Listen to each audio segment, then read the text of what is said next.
ఇంకా కాల మహిమ ఎలా ఉంటుందంటే భర్తృహరి సుభాషితాల్లో చెబుతాడు ఖచ్చితంగా. కాలానికో నమస్కారం, ఓ మహాకాలమా, నువ్వు చేస్తున్న ఘనకార్యాలు మేము ఎవరం చేయడం లేదు అన్నాడు ఇక్కడ.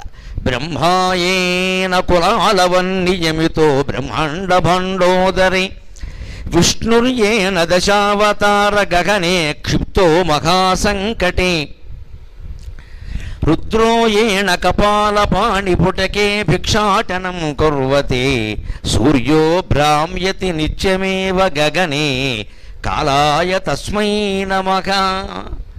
కాలం ఎంత గొప్పది అంటే బ్రహ్మ విష్ణు మహేశ్వరులను సైతం రకరకాల ఇబ్బందుల పాలు చేస్తోంది. మనం అనుకుంటాం విష్ణుమూర్తి గుళ్ళోకి వెళ్ళి దండం పెడతాం, రాముడు కృష్ణుడు అందరి గుళ్ళల్లోకి వెళ్ళి దండం పెడతాం, మన కష్టాలు తీర్చమని అడుగుతాం. రామచంద్రమూర్తి వెంటనే మనం వెళ్ళిపోయాక సీతాదేవిని ఏం అడుగుతారంటే, సీత మనం పడిన కష్టాల సంగతి ఏమిటని అడుగుతాడు ఆయన. వీడెవడో వచ్చి గంట కొట్టి వాడి కష్టాలు తీర్చమంటాడు. అసలు నువ్వు నేను పడిన కష్టాలు ఇంకెవడైనా పడ్డాడా ఇక్కడ? 6 నెలలు రావణాసుడు దగ్గర ఉండి నువ్వెంత యాతన పడ్డావు, నువ్వు లేక నేనెంత యాతన పడ్డాను. తెల్లారితే పట్టాభిషేకం సుఖంగా నువ్వు పట్టుచీర ఏం కట్టుకోవాలని నన్ను అడిగావు, మీ పుట్టింటి వాళ్ళు పెట్టింది కట్టుకోమని చాలా లౌక్యంగా చెప్పాను నేను. నువ్వు శుభ్రంగా సిద్ధపడిపోయావు, దానికి తగిన అంచు లైనింగు జాకెట్టు అన్నీ కూడా సిద్ధం చేసుకుని సిద్ధమైపోయావు. ఫ్యాషన్ డిజైనర్ కబురు చేసేసి వెంటనే బ్యూటీ క్లినిక్ కూడా కబురు చేసావు, మర్నాడు ప్రత్యేకమైన మేకప్ చేసుకోవాలని. ఇదంతా మొత్తం అడవి పాలైపోయింది కదా తెల్లారేసరికి. మరి మనం పడిన కష్టాలు ఎవరన్నా పడ్డారా? వీడెవడు నా గుళ్ళోకి వచ్చి నా కష్టాలు పోగొట్టమంటాడు, బుద్ధుంతో వీడికి ఏమన్నా అంటాడండి ఖచ్చితంగా రామచంద్రమూర్తి. ఎందుకంటే ఆయన పడిన కష్టాలు మనం పడ్డామండి. పోనీ శ్రీకృష్ణుడు ఏదో పెద్ద వేణువు వాయిస్తూ గోవు పెట్టుకుని ఏదో ఆనందదాయకుడిలా కనపడతాడు, ఆయన పడిన కష్టాలు రాముడు కూడా పడలేదు. రాముడు కనీసం పుట్టిన తర్వాత 12 ఏళ్ల పాటు వైభవంగా నడిచింది. పెళ్ళయ్యే వరకు పెళ్ళయ్యాక కూడా బాగానే ఉన్నాడు. పెళ్ళయ్యాక 12 ఏళ్ళు కాపురం చేశారు. సీతాదేవి రాగానే వనవాసం ఏమి రాలేదండి. అలాగా తప్పు ఆవిడ కొంతమంది అంటారు తెలియక. ఆవిడ పాదం పెట్టింది అడవులకు వెళ్ళిపోయి, అలా జరగలేదు. ఇవన్నీ మన సెంటిమెంట్లు. రామాయణం చదవకుండా మాట్లాడటం. 13వ ఏట రాముడికి వివాహమైంది. తర్వాత సీత వ్యక్తురాలయ్యాక కాపురానికి వచ్చింది. 25 ఏళ్ల వయస్సు ఇచ్చాక రాముడు వనవాసానికి వెళ్ళాడు. అప్పటికి సీత వయస్సు 18 ఏళ్ళు. వీళ్ళిద్దరికి 7 ఏళ్ళు తేడా ఉంది. అంచేత ఆవిడ కాపురం చేసింది. ఆవిడ వచ్చాకే తర్వాత ఎప్పుడో వచ్చింది. మన అంచేత 18 ఏళ్ళు 25 ఏళ్ళు ఆయన, 18 ఏళ్ళు ఈవిడే ఏ కష్టాలు లేకుండా బాగానే ఉన్నారండి. తర్వాతే కదా వచ్చినవన్నీ, ముందు నుంచి ఏమి రాలేదు. కానీ కృష్ణుడికి అలా కాదు, దౌర్భాగ్యం. పుట్టిన వెంటనే సొంత మేనమావ 30 హత్యా ప్రయత్నాలు చేశాడు ఆయన మీద. మన ఎవరికైనా జరిగింది అలాగే? మన మేనమావులు అంతా ఎంత మంచివాళ్ళు. ఒక్కడ కూడా కంసుడు లాంటి మేనమావ లేడు ఇక్కడ. మనం మాత్రం సెంటిమెంట్ ఎలా పెట్టుకుంటామంటే దారుణంగా. ఎవరైనా పిల్ల కానీ పిల్లాడు కానీ రోహిణి నక్షత్రంలో పుడితే మేనమావని కాశీ పంపేస్తారు. మేనమావ గండం ఎక్కడి నుంచి వచ్చింది? గండం అంటే ప్రతి పిల్లాడు మేనమావని చంపేస్తాడా? ఇదే మన పిచ్చి అంటే. చైతన్యానికి చేతస్థానికి తేడా ఇది. పురాణ ఘట్టాల నుంచి నేర్చుకోవలసిన చైతన్యం ఏమిటంటే, నాయనా ఒక్కోసారి నీకు బాగా దగ్గర వాడే నీకు శత్రువు కావచ్చు, జాగ్రత్త పడు జాగ్రత్త పడు. అది కృష్ణుడి కథ నుంచి మనం నేర్చుకోవాలి. మేనమామ ఏంటి? భార్య శత్రువు కాకూడదా? భర్త కాకూడదా? పిల్లలే అవుతున్నారు ఈవేళ. పిల్లలకి తల్లిదండ్రులే శత్రువులు అవుతున్నారు ఒక్కోసారి భయంకరంగా. వాళ్ళ యోగక్షేమాలు పట్టించుకోకుండా వీళ్ళ స్వార్థాలు చూసుకుని వీళ్ళే శత్రువులు అవుతున్నారు. అంచేది ఎవరికెవరు శత్రువు కాదండి. సొంత మేనమామ కంసుడు కృష్ణుడి మీద హత్యా ప్రయత్నాలు చేశారంటే ఆ చరిత్ర విని మనం ఏం నేర్చుకోవాలి? బాబోయ్, అయిన వాళ్ళ దగ్గర కూడా జాగ్రత్తగా ఉండాలరా, కాని వాళ్ళు కాదు అని నేర్చుకోవాలి. ఇది చైతన్యం. చాదస్తం అంటే ఏమిటంటే కృష్ణుడి నక్షత్రం ఏమిటో కంసుడి నక్షత్రం ఏమిటో కనుక ఆ నక్షత్రం మనకు లేకుండా ఉంటే చాలు. అది కుదురుతుందా? ఒకటే అవ్వాలని ఏం లేదు కదా ఇక్కడ. ఇదే చైతన్యము చాదస్తము అంటే. నక్షత్రాన్ని బట్టి లెక్కలేయకూడదు. ఇక్కడ ఏవో నక్షత్రాలు ఉంటాయి, 27 నక్షత్రాలు అక్కడ మారేశారు, ఏం చేస్తావు అని అడిగి తలో పేరు పెట్టారు. ఇంక దాన్ని బట్టి ఇంకా విపరీతాలు పడిపోయి వాళ్ళ పెళ్ళిళ్ళు అవ్వట్లేదు చాలామందికి నక్షత్రాల కారణం. కొన్ని నక్షత్రాల్లో పుట్టిన ఆడపిల్లలను అసలు ఎవరు చేసుకోవట్లేదు. మూల నక్షత్రం ముఖ్యంగా. మూల మా అమ్మవారి నక్షత్రం, సరస్వతీదేవి నక్షత్రం. మూలా నక్షత్రం అమ్మాయిని చేసుకుంటే బోళ్ళు చదువు వస్తుంది, అనుమానం ఏమీ లేదు. సరస్వతీదేవి మీద నమ్మకంతో చెబుతున్నాను. మూలా నక్షత్రం సరస్వతి. మనకి సెంటిమెంట్ ఏమిటి? మూల అంటే మూల కూర్చోవడం. ఆ మూల సంస్కృత మూల, తెలుగు మూల కాదు అది. సంస్కృతంలో మూలా నక్షత్రం అంటే మూల పురుషుడు, మూల దైవం, అందులో అక్క లెక్క. మూలం అంటే ప్రధానం అని అర్థం అక్కడ. తెలుగులో మూల అంటే మారుమూల, ఏదో మూల, ఈశాన్యం మూల. ఈ మూలను పట్టుకెళ్ళి దానికి అంటకట్టాం. ఇంక మూల మానేసి ఇంకో ఆ నక్షత్రంలో పుట్టిన అమ్మాయి ఏడుస్తూ కూర్చోవాలి ఇంకెక్కడ. ఈ నమ్మకాల నుంచి బయటపడాలి. దానికి ఏమిటంటే భర్తృగారు చెబుతున్నది, బ్రహ్మ విష్ణువు ఈశ్వరుడు చేతో నానా కష్టాలు పడ్డారయ్యా, వాళ్ళు ఏమో సుఖంగా లేరు. బ్రహ్మాయేన కులాలవన్నిజమితో బ్రహ్మాండ భాండోదరే, బ్రహ్మదేవుడు చేసే పనికి కుండలు తయారు చేసే కుమ్మరి పనికి తేడా ఏమీ లేదని నిజం చెప్పాలంటే. కుమ్మరాయన కుండలు చేస్తాడు, ఇలా తిప్పి తిప్పి తిప్పి తిప్పి చాలా కష్టపడి ఇలా తిరుగుతూ ఉంటే మట్టి చెయ్యి అడ్డం పెట్టుకుని పాపం చాలా ఇదిగా పైన కర్ర పెట్టుకుని చాలా యాతన పడి చేస్తాడు. కొండ మీద కొండ, కొండ మీద కొండ, పచ్చి కుండలు బాగా ఎండబెట్టి బోర్లు ఇస్తాడు. వాళ్ళ మనవడు రాత్రి పడుకుని తాపు దంతాడు, శ్రీమద్ రమారమణ గోవిందో హరి. వాడిని ఏమైనా పొరపాటును కొట్టేటంటే కూతురో కొడుకో వస్తాడు, నాన్న మా అబ్బాయిని కొడతావా అని. ఇప్పుడు చేసిన పని అంతా ఏమైంది? అలాగే బ్రహ్మదేవుడు కుమ్మరిలాగా ఇన్ని కుండలు, మన శరీరాలనే కుండలన్నీ ఆయనే తయారు చేస్తున్నాడు. ఇందులో ప్రతి రోజు కాదమ్మా, ప్రతి గంట కాదు, ప్రతి క్షణానికి ఎన్ని పగిలిపోతున్నాయో అందరికీ తెలుసు. ఒక్క నిమిషం గడిచింది అంటే ప్రపంచంలో లక్షల మంది చనిపోవడం కాదండి, దారుణమైన వార్త. ఒక నిమిషం గడిచిందంటే దేశం మొత్తంలో 2 చనిపోతున్నారమ్మా రోడ్డు ప్రమాదాల కారణంగా. నిమిషానికి 2. ప్రపంచంలో రోడ్డు ప్రమాదాల వల్ల చనిపోతున్న వాళ్ళు నిమిషానికి 2. సహజ మరణాలు కాదు, రోడ్డు ప్రమాదాలు. రోడ్డు ప్రమాదాల్లో చనిపోయే వాళ్ళు ఎవరో మీకు తెలుసు. సహజంగా 18 ఏళ్ల నుంచి 30 ఏళ్ల లోపు ఉండే యువకులే ఉంటారు, యువతులు కూడా తక్కువ, యువకులే ఉంటారు. అంటే ప్రపంచం మొత్తానికి ఉపయోగపడే యువతరం కేవలం రోడ్డు ప్రమాదం కారణంగా పోతుందండి. ఎంత ప్రమాదకరమైన వాతావరణంలో ఉన్నాం, ప్రత్యేకం హైదరాబాదులో. మనం ఎవడైనా వింటాడా చెబితే 5వ గేర్లోకి 6వ గేర్లోకి మార్చేస్తాడు. 6వ గేర్ ఏంది ఇంకా లేదు కాబట్టి మార్చడంత ఉంటే మార్చేస్తాడు. ఇక టాప్ గేర్ ఏది ఉంటే అది పెట్టాడు. పొరపాటున ఎవరైనా అమ్మాయి వీడికి ఎదురైందా బండే లేపేస్తాడు పైకి. ఇక గేర్ లేదుగా బండి లేపేంతే. ఇంత చేసి ఆ అమ్మాయి వీడిని చూసి నవ్వకపోగా ఎడుపు మొహం వేసుకుపోతుంది. అది ఇప్పుడు ప్రయత్నం అంతా విఫలమైంది, ప్రాణాలు పోయాయి. ఈ పిచ్చి ఆలోచన ఎంత ప్రమాదం తెచ్చిపెడుతుందో, తల్లిదండ్రులకు ఎంత గర్భశోకం. వీడిని నమ్మి పంపిస్తారే, తిరిగి వస్తాడో రాడో తెలియదు. ఇక్కడ అంచేత కుండలు పగిలిపోవడం అంటే ఇది శరీరం అనేటువంటి బుడగ పేలిపోవడానికి పెద్ద సమయం ఏమి అక్కర్లేదు, దానికి కొన్ని కారణాలు కూడా అక్కర్లా. ఈ శరీరాలనే కుండల్ని కొన్ని కోట్ల శరీరాలు, 84 లక్షల జీవరాశులు, ఒక్కొక్క జీవరాశిలో మళ్ళీ కొన్ని కోట్ల ప్రాణులు. జీవరాశి అంటే మనిషి ఒక రాశి, పాము ఒక రాశి, ఏనుగు ఒక రాశి, అలాంటి రాశులు 84 లక్షలు ఉన్నాయి. మన పురాణాలు ఎంత గొప్పవి అంటే కొన్ని వేల ఏళ్ల క్రితం 84 లక్షల జీవరాశులు అని నిర్ణయిస్తే, ఇటీవల నాసా కేంద్రం వారు అందరూ జరిపిన పరిశోధనలన్నీ ఆ సంఖ్యని ఖాయం చేసే ఖచ్చితంగా 84 లక్షలే జీవరాశులు ఉన్నాయని. హిందూ పురాణాల అభిప్రాయం అంత గొప్పది. వాళ్ళు కొన్ని వేల ఏళ్ల క్రితం చెప్పారు, తపోమయమైన దృష్టితో. కొన్ని జాతులు నశిస్తే మళ్ళీ కొత్త జాతులు పుడుతూ ఉంటాయి. మొత్తం మీద 84 లక్షలు అనేది లెక్క. ఎందుకంటే ఖగోళంలో నక్షత్రాల సంఖ్యకి, సంవత్సరాల సంఖ్యకి, వీటికి మధ్యలో అనుబంధం ఉంది. అన్ని జీవరాశులే పుడతాయి, లేని జీవరాశి పుట్టదు. ప్రతి జీవరాశి శ్రీ మహావిష్ణువు నుంచి పుట్టవలసింది. అందులో శ్రీ మహావిష్ణువు అనగానే మనకేదో ఒక పౌరాణికంగా ఒక విగ్రహాన్ని చూపిస్తారు. సైంటిస్టులు కనిపెట్టినటువంటి బ్లాక్ హోలే మహావిష్ణువు. మిల్కీ వే, పాలపుంత అంటే పాల సముద్రం, అందులో మొత్తం బ్లాక్ హోల్ అంటే అదే మహావిష్ణువు. అందుకే ఆయన నల్లగా ఉంటాడని చెప్పారు. మొత్తం గ్రహాలు, నక్షత్రాలన్నీ ఆ బ్లాక్ హోల్లోకి వెళ్ళిపోతున్నాయి. ఏమవుతున్నాయో తెలియదు, మరి ఇంకో వైపు నుంచి బయటకు వస్తున్నాయని చెప్పారు శాస్త్రజ్ఞులు ఇటీవల. ఆ బ్లాక్ హోల్ మీద పరిశోధన చేసిన స్టీఫెన్ హాకింగ్ సహా అందరూ చెప్పినటువంటి మాట ఇది. అందులోకి వెళ్ళిపోతున్నాయి కొన్ని కోట్ల నక్షత్రాలు, గ్రహాలు, మండలాలు వెళ్ళిపోతున్నాయి. అవి ఏమవుతున్నాయో తెలియదు, మళ్ళీ ఇంకో వైపు నుంచి బయటకు వస్తున్నాయి. బయటకు వచ్చే వైపు నుంచి లోపలికి వెళ్ళడానికి లేదు, లోపలికి వెళ్ళే వైపు నుంచి బయటికి రావడానికి లేదు, ఓన్లీ వన్ వే. అలాగే ఉంది బ్లాక్ హోల్ అని చెబుతున్నారు. మొత్తం బ్రహ్మాండంలో ఉన్న బ్లాక్ హోల్స్ మీద పరిశోధన చేస్తే సరిగ్గా మనకు విష్ణువు గురించిన పద్యం ఎలా ఉందండి? ఎవ్వని చే జనించు జగము, ఎవ్వని లోపల నుండు లీనమై, ఎవ్వని ఎందుడిందు పరమేశ్వరుడెవ్వడు, మూల కారణం వెవ్వడు, అనాది మధ్యలయుడెవ్వడు, సర్వము తానయైన వాడెవ్వడు, వాని ఆత్మభవుని ఈశ్వరుని శరణంబు వేడెదన్ అని కొన్ని వేల ఏళ్ల క్రితం వ్యాస మహర్షి భాగవతంలో ఏం చెప్పాడో, పోతన గారు తెలుగు భాగవతంలో ఏం చెప్పాడో దాన్నే శాస్త్రజ్ఞులు బ్లాక్ హోల్ రూపంలో నిర్ధారణ చేశారు. హిందూ ధర్మం యొక్క గొప్పదనమే అది.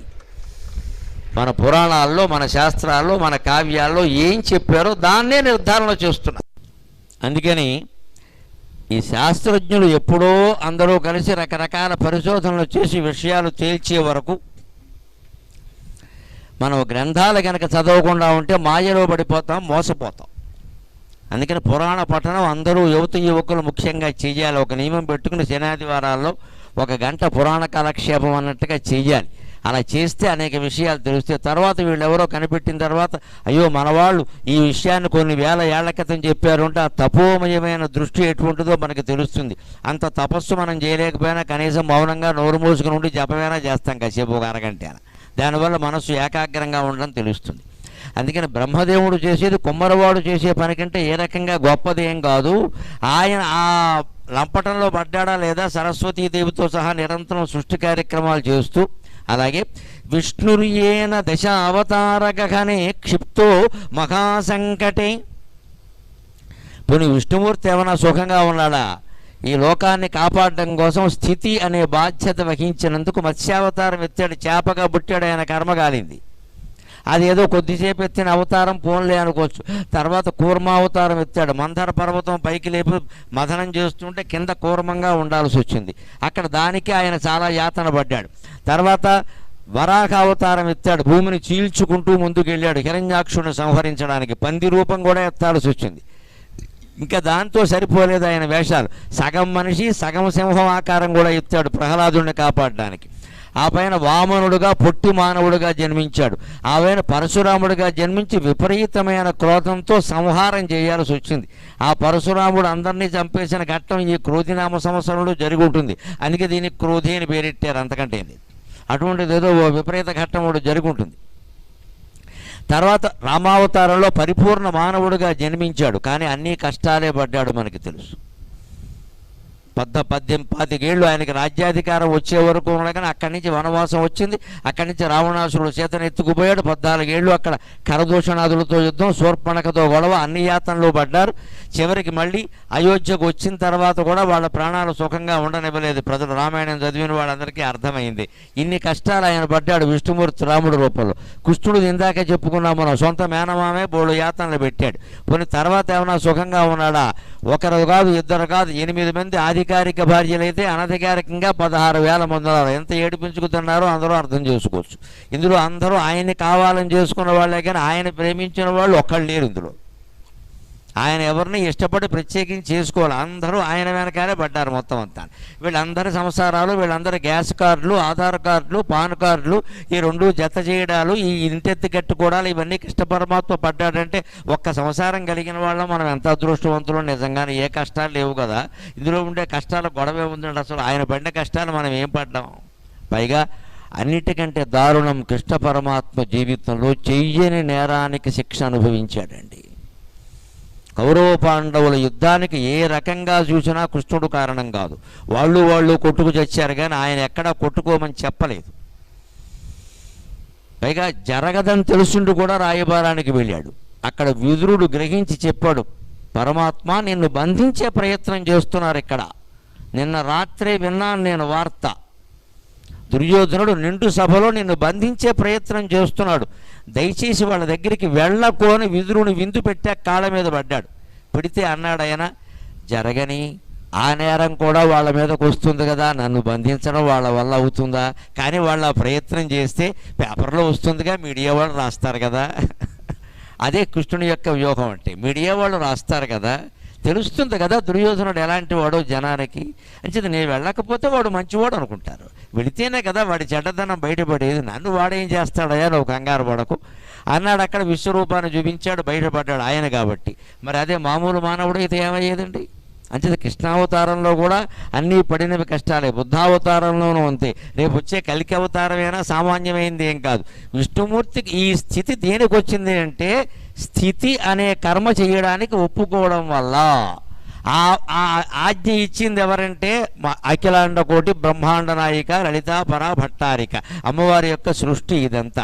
విష్ణుమూర్తిని పిలిచి నువ్వు ఇది చూసుకోవయ్యా అని చెప్పింది. బ్రహ్మదేవుణ్ణి పిలిచి అది చూసుకోవయ్యా అంది. రుద్రుణ్ణి పిలిచి నువ్వు సంహారం సంగతి చూసుకోవయ్యా అంది. సృష్టికర్త్రి బ్రహ్మరూప గోప్త్రి గోవింద రూపిణి సంహారణి రుద్రరూప అన్నారు లలితా సహస్రంలో.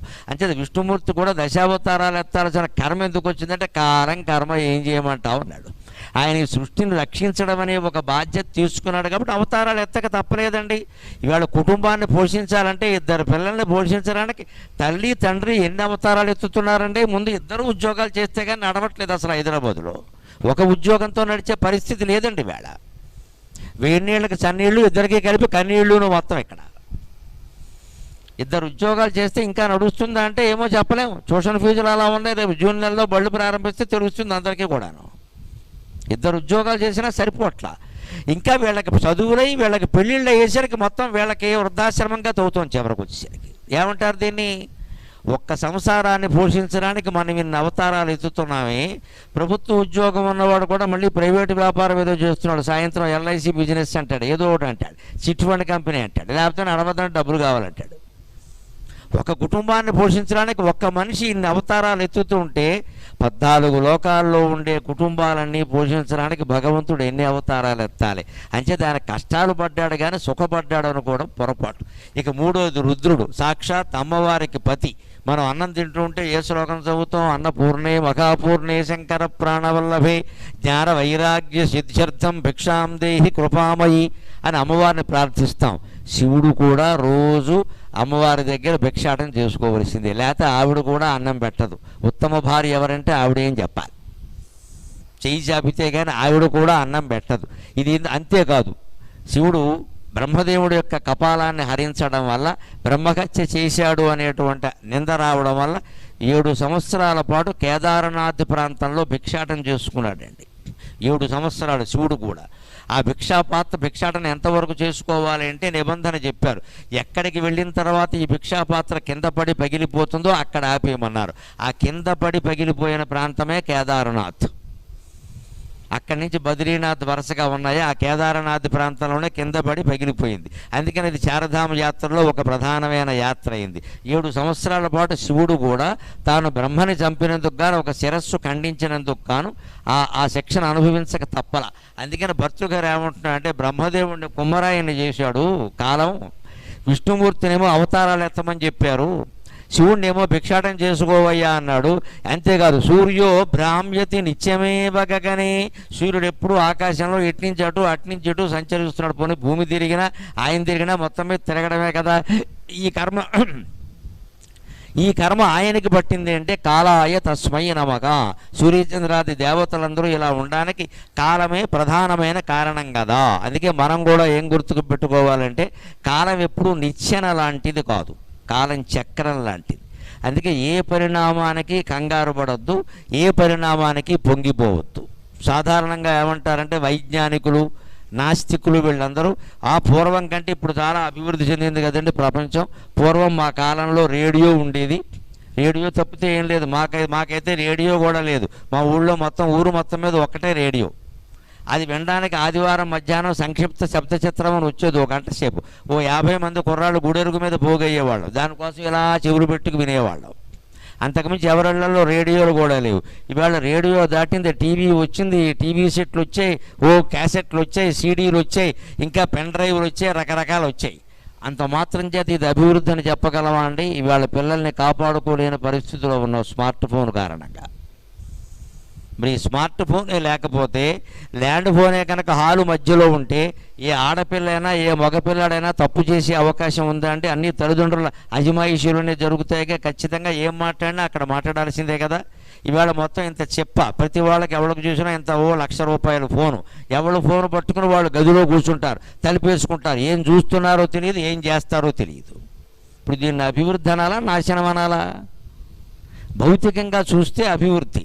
రేడియో నుంచి టీవీకి, టీవీ నుంచి మన ఫోన్లోనే అన్నీ రావడానికి భౌతికంగా చూస్తే అంతే. కానీ నైతికంగా మనం అభివృద్ధి చెందావా అనేది మన మనస్సుకు తెలవాలి, కానీ ఈ సాధనాలు చెప్పలేవు. అందుకని భౌతిక అభివృద్ధి ఎప్పుడూ నైతిక అభివృద్ధి కాదు. కానీ మన వేదాంతం స్పష్టంగా ఏం చెబుతుందంటే ఇది పెరిగి పెరిగి పెరిగి పెరిగి పెరుగుట విరుగుట కొరకే. కాలచక్రం మళ్ళీ మామూలుగా ప్రాచీన సంప్రదాయాలన్నీ మళ్ళీ వస్తాయి, మీరు అనుమానించాల్సిన అవసరం ಇಲ್ಲ. కాలము నిత్యనంచు కలగంటిది గాని అదొక్క చక్రమై వ్రాలుచులు ఏచుచుండే. కాలము నిత్యనంచు కలగంటిది గాని అదొక్క చక్రమై వ్రాలుచులేచుచుండే. తెగబారుడు వృద్ధి తెగబారెడు వృద్ధి వినాశ బీజముల్ దాలిచి వృద్ధి చేసుకొని దారులు తీయు ముగింపు వైపు. తెగబారెడు వృద్ధి వినాశ బీజముల్ దాలిచి వృద్ధి చేసుకొని దారులు తీయు ముగింపు వైపు. అందాలును తెల్వి నాగర కథల్ సకలమునింతియే అని సాగర ఘోష కావ్యంలో కాలచక్రం గురించి పద్యం రాశాను నేను. కాలం ఎప్పుడూ నిచ్చెన కాదు, అది చక్రం. వ్రాలుచు లేచుచుంటే చక్రం ఎలా ఉంటుంది? కిందకు వస్తుంది మళ్ళీ పైకెడుతుంది, కిందకు వస్తుంది మళ్ళీ పైకెడుతుంది. మీరు ఇవాళ పంచాంగంలో ఉండే ఆదాయ వ్యయాలు చూసుకోండి. కిందటిసారి మన రాశికి ఆదాయం 11, వ్యయం 2 అని ఉండొచ్చు. ఇప్పుడు ఆదాయం 2, వ్యయం 11 కావచ్చు. ఏం చెబుతాడు దానికి? ఇదే కాలం చక్రం అంటే. అన్నీ మారిపోయా లేదా?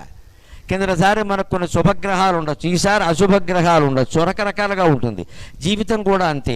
కాలం ఎప్పుడూ నిచ్చెన అనుకోకూడదు. మనం ఎదుగుతున్నాం అంటే వివేకానందుడు చెబుతాడు ఒక మాట గుర్తుపెట్టుకోవాలి. భౌతిక ప్రగతికి నైతిక పురోగతికి మధ్యలో అభిలషణీయమైన సమతౌల్యం లేకపోతే వ్యక్తికి శాంతి, సమాజానికి అభివృద్ధి ఉండవు అంటాడు. భౌతికంగా మనం ఎదుగుతున్నాం, బాగా ఇంట్లో వస్తువులు ఉన్నాయి, టెక్నాలజీ బాగా పెరిగిందంటే నైతికంగా ఏమవుతున్నామో గమనించాలి. చూడకూడని దృశ్యాలు చూస్తే, వినకూడని మాటలు వింటే నైతికంగా పతనం అయిపోతాం. ఇప్పుడు ఈ టెక్నాలజీ అంతా దేనికి ఉపయోగపడింది? పతనానికి ఉపయోగపడింది.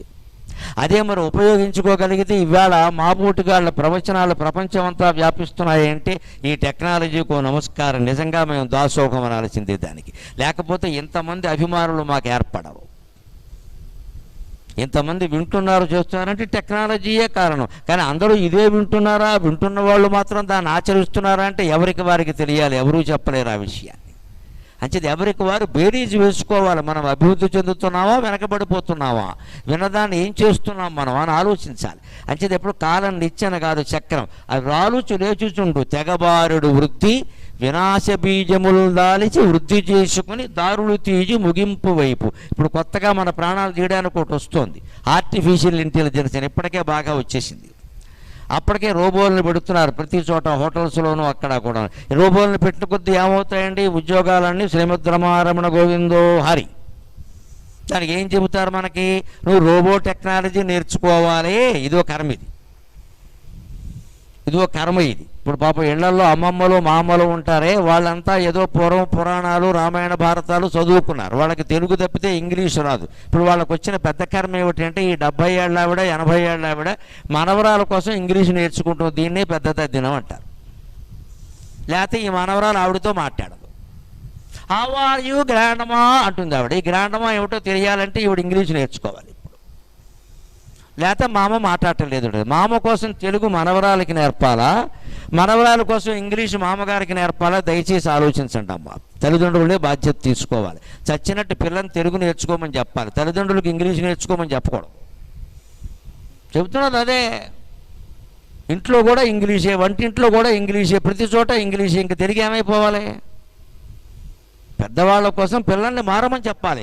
ఇంట్లో పెద్దవాళ్ళు ఇద్దరు ఉన్నప్పుడు టీవీ చూస్తూ ఉంటే ముందు అవకాశం వాళ్ళకి ఇవ్వాలి. మా పిల్లలకు కూడా అలవాటు చేయాలి. మామగారు చూస్తారా, మీరు అక్కడికి వెళ్ళకండి అని చెప్పాలి. అప్పుడు వీళ్ళకి పెద్దవాళ్ళని గౌరవించడం అలవాటు అవుతుంది. దాని ద్వారా వచ్చే మార్పు ఏమిటంటే ఈ తల్లిదండ్రులకే ప్రయోజనం. మా అమ్మగారిని గౌరవించిన వాడు మా అమ్మని గౌరవించడా? ఖచ్చితంగా. మా అమ్మగారిని గౌరవించమని అమ్మ చెబితే గౌరవించమని చెప్పిన అమ్మను కూడా గౌరవిస్తాడు. అంటే ఇంట్లో అత్తమామలున్నా తల్లిదండ్రులున్నా ముందు వాళ్ళని గౌరవించడం అనేది పిల్లలకి నేర్పాలి, ఖచ్చితంగా నేర్పాలి. పిల్లాడు కానీ అన్నం తినడానికి వస్తుంటే మామగారు తిన్నారేమో కనుక్కున్నావా, తాతగారు తిన్నారేమో తెలిసినా సరే ఓసారి వెళ్ళమని చెప్పాలి.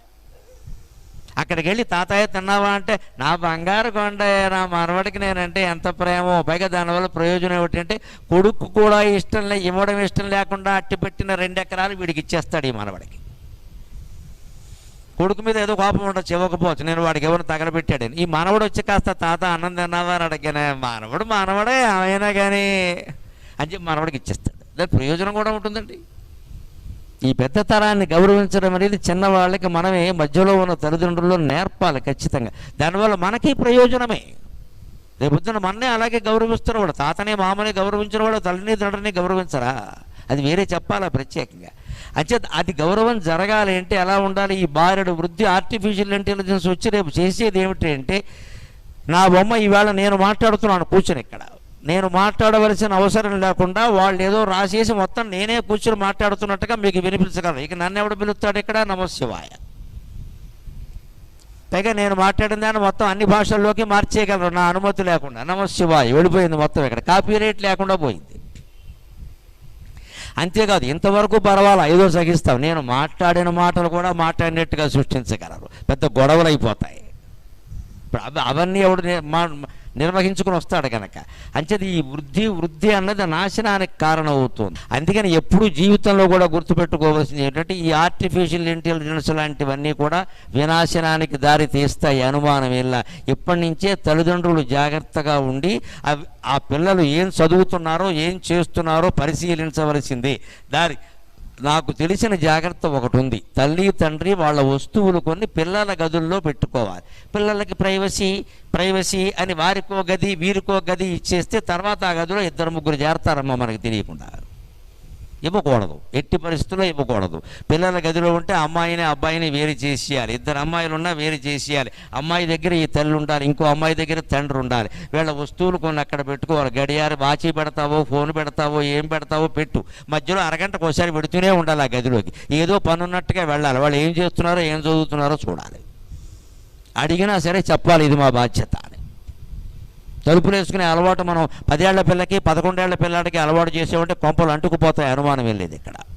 ఎందుకంటే వాళ్ళ చేతుల్లో బాంబుల కంటే ప్రమాదకరమైన పదార్థం ఉంటుంది, అదే స్మార్ట్ ఫోన్. పైగా దాన్ని ఆపరేట్ చేసే విధానం మనకి తెలియదు, కానీ వాళ్ళకి 100 రకాలుగా తెలుసు. They are most advanced. ఎందుకంటే మనమంతా తెలుగు మీడియం చదువుకుని తెచ్చాం, వాళ్ళు ఇంగ్లీష్ మీడియం కదా, మరి టపా నొక్కేస్తారు. టపా నొక్కేస్తారు. దుప్పటి ముసిగట్టు కూడా ఫోన్ చూస్తూ ఉంటాడు. మనం వెళ్ళేసరికి ఏం నొక్కుతాడో తెలియదు. అమ్మా నాన్న ఫోటో వస్తుంది అక్కడ, నొక్కేశాడు ఏదో. అదేమిట్రా అంటే, మిమ్మల్ని ఆరాధిస్తున్నాను. దుప్పటి మూసి ఆరాధించాలా అర్ధరాత్రి కూడా?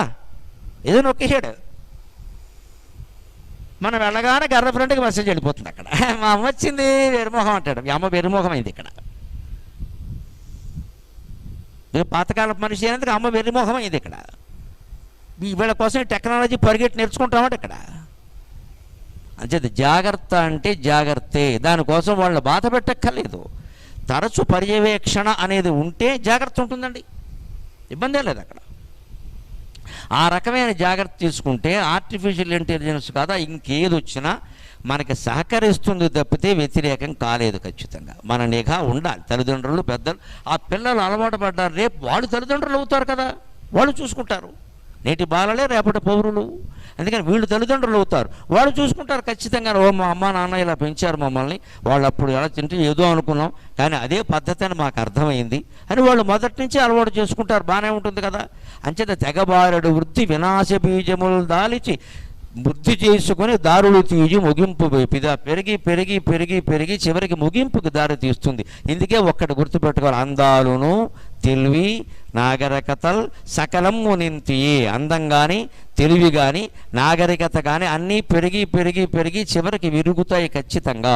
అంచేతనే అందం పట్ల కూడా మనం ఎంత జాగ్రత్త అంత జాగ్రత్తగా ఉండాలి. శరీరానికి ఆరోగ్యం అవసరం, శుభ్రత అవసరం, అందం అవసరం లేదండి. అందం గురించి వేళ ఖర్చు పెడుతున్నంత సొమ్ము మరి దేనికి ఖర్చు పెట్టట్లేదు. ఆడాళ్ళు అందం కోసం ఖర్చు పెట్టడం పూర్వం నుంచి ఉంది అంతో ఎంతో. ఈ మధ్య మొగాళ్ళు కూడా మొదలెట్టారు బాగాను. ఆడాళ్ళ కంటే ఎక్కువైపోయింది మొగాళ్ళ పరిస్థితి. ఇంకా కనుబొమ్మలు దిద్దేస్తాడు, మీసాలు దిద్దేస్తాడు, జుట్టుకు రంగేసేస్తాడు, ఎందుకో తెలియదు. ఈయనకి అన్నీ అయిపోయినాయని అందరికీ తెలుస్తూనే ఉంది అక్కడ. ఇంక ఎవరు నా కట్టుకోవాలి? ఇదంతా అనవసరపు ఖర్చు తప్ప. బ్యూటీ క్లినిక్ అనేది మన సంసారంలో ఒక ముఖ్యమైన బడ్జెట్ అయిపోయింది. అది ఒక ముఖ్యమైన బడ్జెట్. నెల తిరిగేసరికి 7-8 వేలు ఒక బడ్జెట్. ఇందులో మళ్ళీ 3,000 ప్యాకేజీ, 2,000 లీకేజీ చాలా ఉంటాయి ఇందులో. మళ్ళీ అక్కడికే వెళ్ళేలాగా. ఈ అందం ఎప్పటికీ ఉండేది. మనం ఎన్ని పూసినా ఎన్ని రాసినా 40 ఏళ్ళు దాటిన తర్వాత అన్నీ జారిపోతూనే ఉంటాయి. శివుడికి జరిగే అభిషేకం చూస్తే తెలుస్తుంది. శివాలయాల్లో అభిషేకం అందుకే చేస్తారు. శివలింగం ఇలా బోడి లింగం ఆకారంలో ఉంటుంది. మీరు నీళ్లు పోయిండి జారిపోతాయి, పాలు పోయిండి జారిపోతాయి, పళ్ళరసం పోయిండి జారిపోతుంది, తేనె పోయిండి జారిపోతుంది, అమృతం పోయిండి జారిపోతుంది. ఎందుకంటే నీకు జీవితంలో వచ్చిన ప్రతిదీ జారిపోతుందని శివుడు చెబుతున్నాడు మనకు. అంతే. అభిషేకం చేస్తే ఫలితం ఏమిటంటే ఇదే ఫలితం. ఈ జ్ఞానం ఫలితం, ఎంతకంటే ఏం లేదు ఇక్కడ. పిల్లలు పుట్టడం, ఉద్యోగాలు రావడం ఫలితంగా ఈ జ్ఞానం పొందు. శివలింగం మీద అభిషేకం చేస్తుంటే అన్నీ జారిపోతున్నాయా లేదా? మన శరీరం అంతేనండి, జారిపోతాయి. యవ్వనం వచ్చింది జారిపోతుంది, జుట్టు వచ్చింది జారిపోతుంది ఖచ్చితంగా. ఒకప్పుడు వచ్చింది రాలిపోతుంది, పుట్టినప్పుడు ఎంత ఉందా మధ్యలో పోతుంది, మళ్ళీ తర్వాత పోతుంది. ఎముకల్లో బలం పెరిగింది జారిపోయింది, కండరాలు పెరిగాయి జారిపోయాయి, మాంస కండరాలు పెరిగాయి జారిపోయాయి, శరీరం నెగనెగలాడింది జారిపోయింది. ఇదే శివుడు అభిషేకంలో ఉండే పరమార్థం. ఇప్పుడు అభిషేకం ఎందుకు చేయాలో అర్థం చేసుకోండి, ఫలితాల కోసం కాదు, జ్ఞానం కోసం. అన్నీ జారిపోతాయి. అదే విగ్రహానికి అభిషేకం చేయక్కల, ఎందుకంటే విగ్రహంలో అన్నీ జారవు. ఈ విగ్రహాన్ని ఇలా వంకర టెంకరగా ఉంటుంది మూలాన్ని అవయవాలన్నీ ఉంటాయి, ఎక్కడో అక్కడ కొన్ని నీళ్లు కొన్ని పాలు ఉండిపోతాయి, మళ్ళీ తుడవలేక ఇబ్బంది పడాలి. అందుకే శివలింగానికి అభిషేకం. అన్నీ జారిపోతాయి. పువ్వులు పెట్టినా కూడా జారిపోతాయి శివలింగం మీద. పువ్వులు పెట్టినా నిలబడవండి, బోడిగుండు మీద ఏం నిలబడితే పోతాయి. అంటే నువ్వు చేసుకునే సమస్త అలంకారాలు, నువ్వు సంపాదించిన సంపదలు, నీ యౌవనం, నీ భోగాలు అన్నీ జారిపోతాయి. వాటిని అట్టిపెట్టుకునే ప్రయత్నం చేయకు మానవా, జారిపోతాయన్న విషయం గ్రహించు, ప్రశాంతంగా ఉంటావు. అందాలును తెలివి నాగరకతల్ సకలము నింతియే, ఈ రకంగా మొత్తం అన్నీ జారిపోతాయని గ్రహించడమే లెక్క.